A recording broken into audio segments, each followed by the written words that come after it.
Governor, thank you so much for your time today, and Happy Absolutely. New Year to you. Happy Great New to be Year. with you.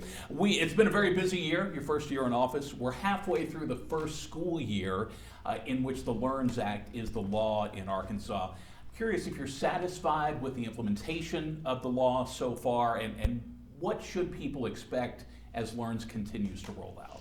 Well, I think, Arkansas LEARNS was something I talked about for almost 2 years while campaigning around the state. We worked hard with our partners in the legislature to pass that, and then now to get to see it implemented. And as we travel around the state, we've been doing capitals for a day and getting to every corner of Arkansas, really seeing the impact of that legislation, whether it's teachers who are excited and thankful for the pay raise and going from the bottom to top 5 overnight in teacher pay for Arkansas, whether it's students who are getting that one-on-one time with literacy coaches, we're starting to see the impact of that, or whether it's parents who now have the freedom and power to make a decision about how and where is best for their kid to be educated. I'm extremely proud of what we were able to accomplish. I think it's been a tremendous and a great success the first year, and I think it's only going to get better as we get further and further into the implementation of Arkansas LEARNS across the state. I know that around 5,000 families or so took advantage of the education freedom accounts. But only 55 of those came from F-rated schools. The rest were either first-time kindergartners or they had already been in private schools. Was that the kind of response that you anticipated in the first year of these freedom accounts? I think the fact that we are changing the lives of that many families is really tremendous. And seeing these kids who are going in and entering kindergarten for the first time be able to take advantage of that and get set up for a strong educational foundation. We know that when a kid gets that foundation in the early years of their educational career and lifetime, you're putting those really key components in place, and we know that's going to bring about long-term success for those students. I'm really excited about the fact that we had 5,000 plus students, and that number has continued to grow over the course of the year, and we'll have even more and more students take advantage of that in second and third years here in the state. I know that as the school year started, the Department of Education announced that an AP AfricanAmerican Studies course would not count toward a student's graduation requirement, in part because it didn't pass the indoctrination test of LEARNS. There were, at Jacksonville High School, for instance, there were about 35 students who had signed up for that course, and they found out 2 days before school started it wasn't going to be possible. Do you have any regrets either about the timing of that announcement or the message that this decision perhaps sent to African American students in Arkansas? A big piece of that was that it hadn't gone through the College Board approval process. That's been completed, and that course will be offered in some schools that choose to participate in it across the state. The biggest thing for us is making sure that we're enforcing state law. We can't be in violation or out of compliance with state law, and so that's something we're going to continue to make sure that we do.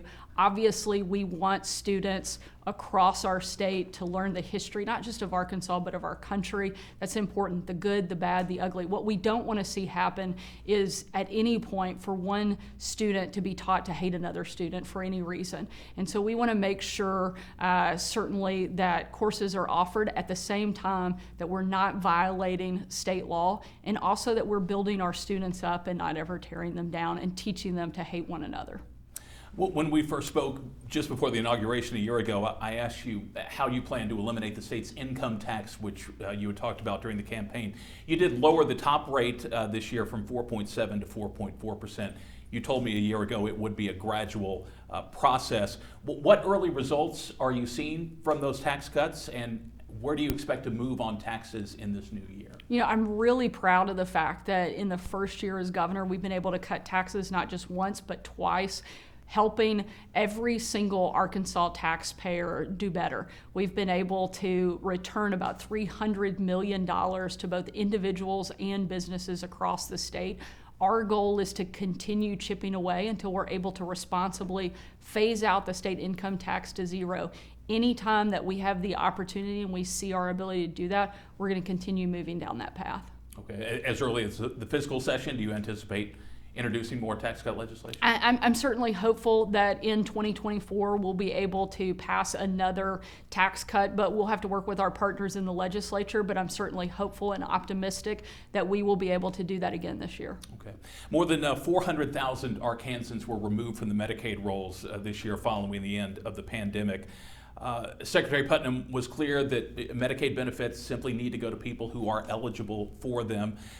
But we know, too, that more than 78,000 children lost coverage in the unwinding. Are you worried about those children and what can be done to kind of get them the care that they need? Yeah, we always want to make sure that anybody who is eligible to receive those benefits is receiving them. However, federal law that had required us to remove people who were no longer eligible, that had been kept on the rolls during the pandemic, was something that we had to do, not just from federal law, but there was state law that was passed prior to me becoming governor that forced us to make that move.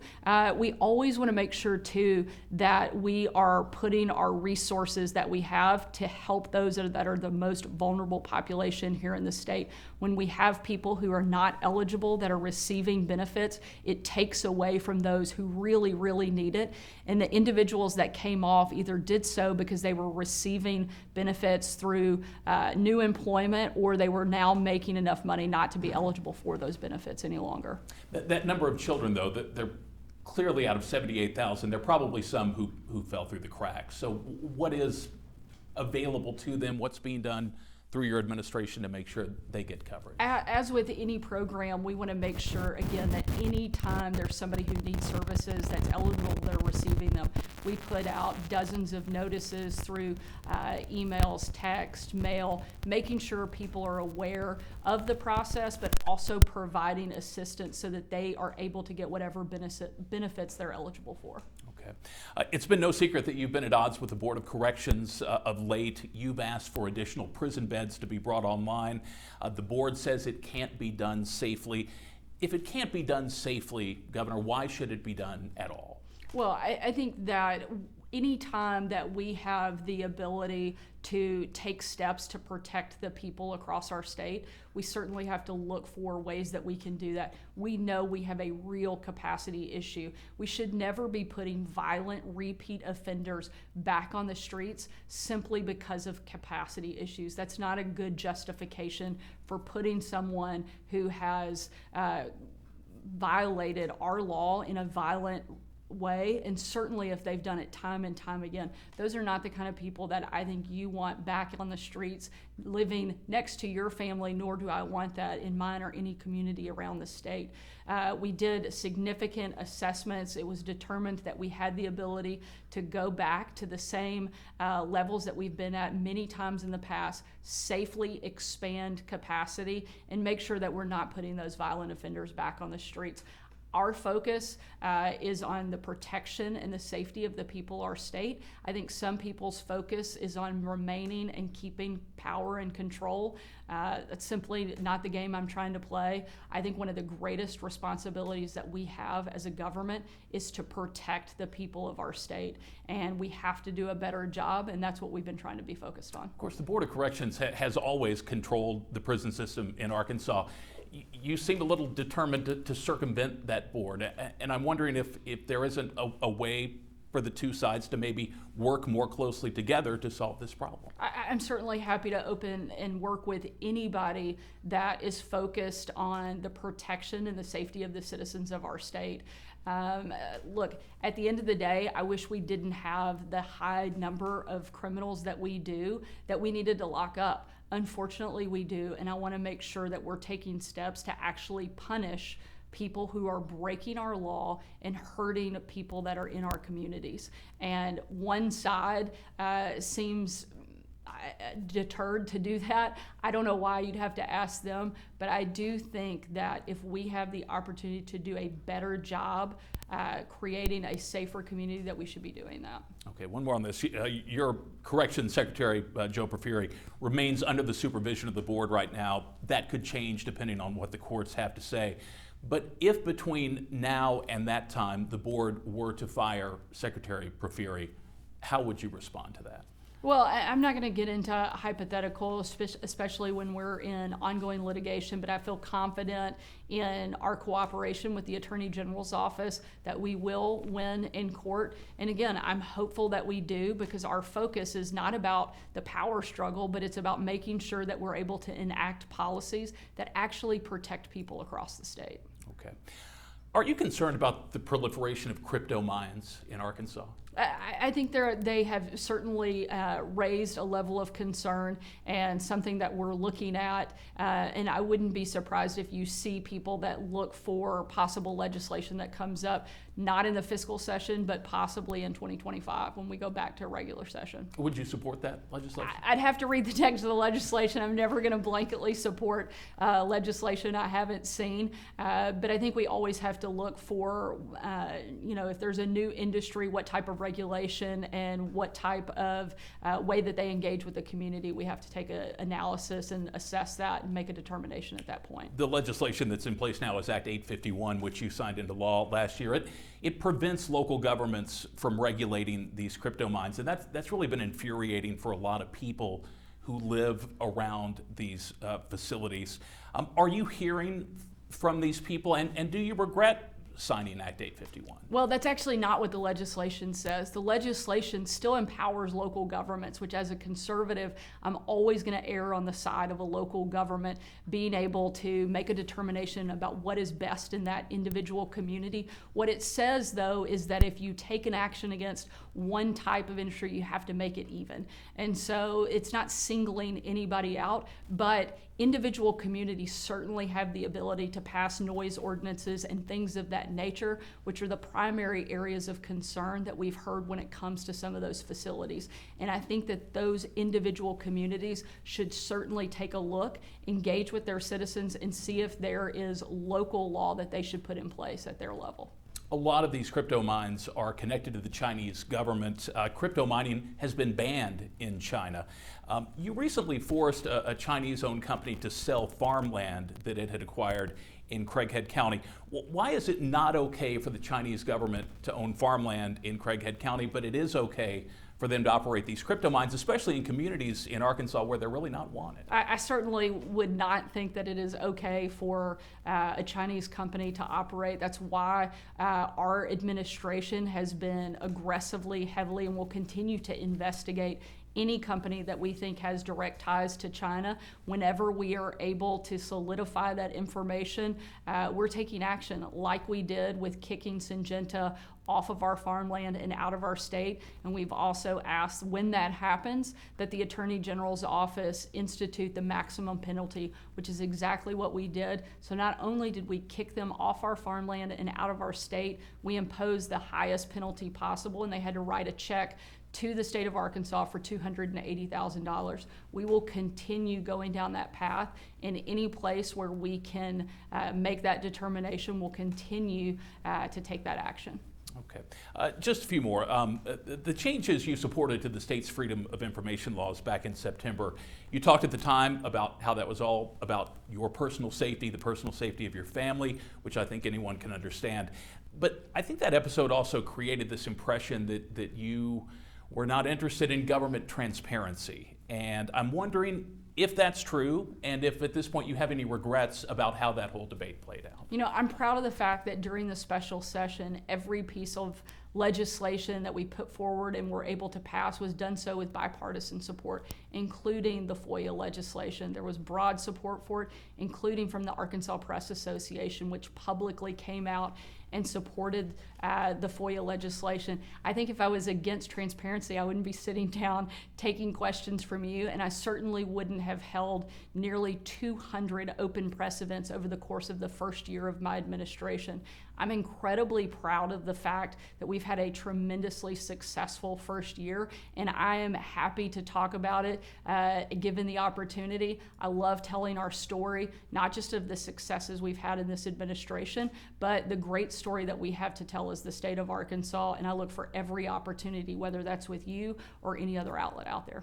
You said at the time you weren't done with seeking changes to FOIA, though. Is that still the case, and do you expect to revisit this in the new year? I think as we move into this year, our biggest focus is going to be on the fiscal session. We'll be looking at implementing a stop in the growth of government so that we can continue phasing out our state income tax. As we move into this year, those will be the big things that we're focused on in 2024. Okay. Along the lines of public disclosure, there was this much scrutinized purchase of a $19,000 lectern this year with questions about your connection to the seller and whether your office may have actually broken the law by altering some public records about it. You have called this a manufactured controversy. But if someone in your office was found to have broken the law, what would be the consequences within the governor's office? Look, I don't like to waste our time focusing on hypotheticals and certainly manufactured distractions that their whole goal is to take away from the very clear conservative successes that we had over the course of the last year. I set out with 4 very key ambitious priorities, and we were able to accomplish something in every single one of those spaces, plus a lot more beyond that. Transforming our education system, passing the PROTECT Act, cutting taxes not once but twice, focusing on quality of life issues like investing and elevating our state parks. While I was doing that, a few in the, I like to call the loud minority, were yelling and trying to create distractions. I'm proud of the work we've done, and I'm going to continue to stay focused on the issues that I think really matter to the people of this state. Would you concede, though, that in that transaction some mistakes were made along the way? Not that I'm aware of, and here's what I do know, is that as I've traveled across the state of Arkansas, I've done more than 200 events in the state in the course of the first year. I have yet to be asked about that. What I am asked about is whether or not the schools that their kids are attending are going to give them access to a quality education, whether or not they're going to have access to good quality health care, whether or not they're going to have a job when their kid graduates, or whether the streets they're walking on are going to be safe. Those are the types of things that people are focused on. I think it's very easy to get lost in the Little Rock bubble in this little 5-10 mile radius, but when you get out and talk to people of the state, those are the things they're asking about, and so those are going to be the things that I continue to be focused on. Much was made of the Arkansas poll when it came out in October and had your approval rating at 48%. Another poll the following day had you at 60. Where do you think you stand with the voters of Arkansas? I think that I spent 2 years campaigning and lining out very clear priorities, and after doing that I won in an overwhelming majority. Now I've been able to actually deliver on all the things that I talked about. So I think that this first year has been a great success, and not only do I think it, but I've seen it, I've felt it. There have been recent polls that named me one of the most popular governors in the country.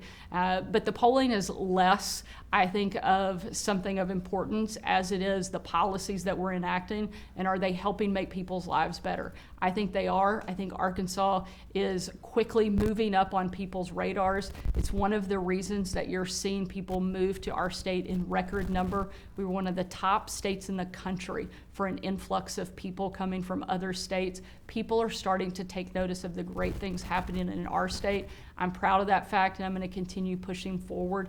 I think we'll have an even better 2024 than we did in 2023. 1 year in office, what are you most proud of? I think the thing I'm certainly the most proud of after the first year in office was being able to pass Arkansas Learns, seeing its implementation, and now getting to talk to families and individuals whose lives are better because of the opportunities that they're getting through that legislation. Governor, thank you. You bet. Thank you. Great to talk to you. Yeah. Appreciate your time. You too. All right. Great. All right. Thank you so much. Hi, everybody. Beth Hunt here. Thanks for checking out the KATV YouTube channel. If you'd like to get more videos, show highlights, and watch live event coverage, click the subscribe button. And don't forget to download the KATV News app for breaking news alerts. Thanks for watching.